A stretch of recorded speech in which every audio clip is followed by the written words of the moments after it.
and his truck that for many years was first in line to the Indianapolis Motor Speedway. And the thing to remember about Larry is he was always early. He was the first one in line. He wanted to make sure he had no issues getting into the gates.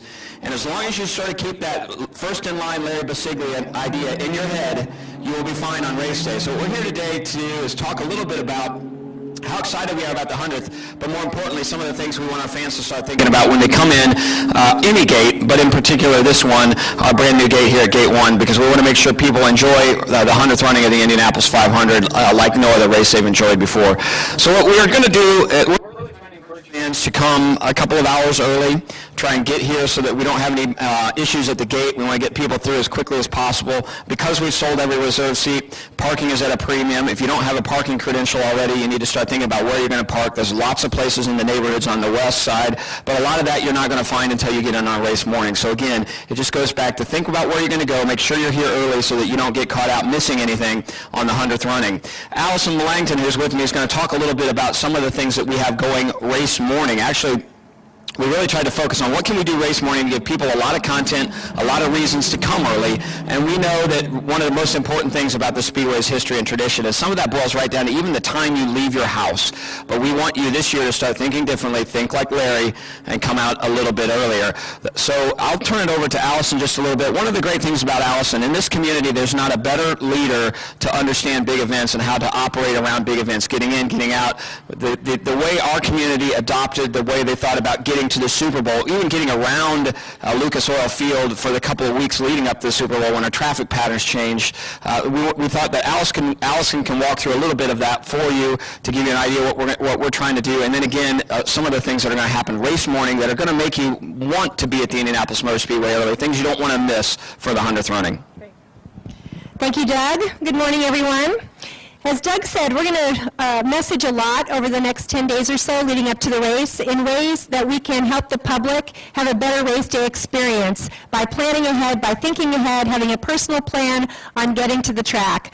With the great news about the attendance, we just want to make sure we're communicating with folks and instructing them on the best way to have a great race day experience. So the first thing is, as Doug mentioned, we're going to recommend that for those fans that come annually to the race, that they come about 2 hours before. Leave your home 2 hours before you would normally leave your home. And that will give you time for increased traffic, for increased time to park, for getting in the gates and then getting to your seat. So that's going to be our recommendation. We've got plenty of things, as Doug said, on site to entertain you when you're here. The gates open at 6 a.m. Concession stands will be open for folks who want to get some coffee and get an early morning snack.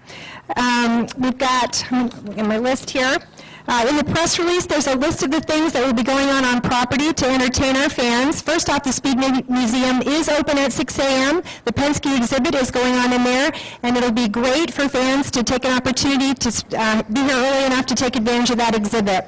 We've also got a great Midway this year that's opening at 6 a.m. We've got 100,000 milk bottles that are going to be distributed to our fans, the first 100,000 fans that pick them up, so that they can enjoy a celebratory toast at the end of the race with the 100th running winner. We've got Sports Center on Pagoda Plaza, so if you want a good opportunity to be on national television and see your crazy face on the Sports Center set, then that's a good opportunity to do that, so you can swing by that on Pagoda Plaza. The Borg-Warner Trophy March to the Bricks starts at 8 a.m. For the first time, we're going to take the Borg-Warner Trophy and bring it through the crowd and through the fans between the museum and the Yard of Bricks. And so we would like fans to come out, enjoy that. That process will take about 2 hours. So between 8 a.m. and 10 a.m., fans can enjoy that. We're going to have a rolling stage that will do musical concerts in 3 different turns. The information's in the press release. A great band that's going to be participating in that called Naturally 7 out of New York. So we hope fans can come out early and enjoy that. We also have a lot of things in pre-race that are going to be a little different from previous years that really celebrate the 100th running. So we'd like fans to be able to see that as well. So the message for today is that we'd like to encourage people to start making their personal plan now for their race day experience, to really take advantage of it and enjoy it. And that starts with thinking about leaving 2 hours prior to your normal race time. I'm going to turn it back to Doug.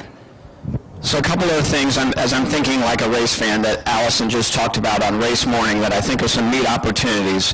When the gates open at 6 a.m., there's never really an opportunity to be in the museum that early.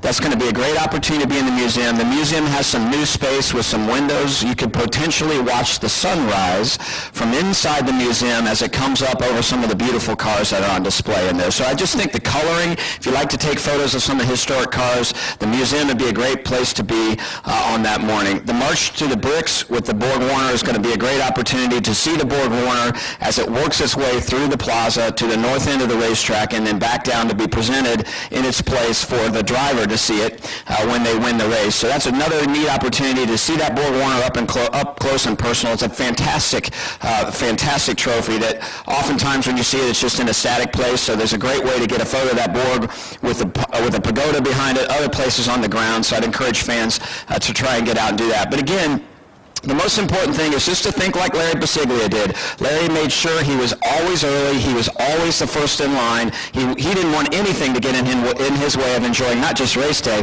but the entire month of May. So if you think about the many times this truck sat out front of the Indianapolis Motor Speedway waiting for those gates open, he slept in the truck to make sure he was there. So we're just asking y'all, think like Larry, get here early, have a great day while you're here for the 100th running of the Indianapolis 500. There's a section on IMS.com called Plan Your Visit, where we encourage fans to go there and they can make their plan for the day. It's under Plan Your Visit on IMS.com.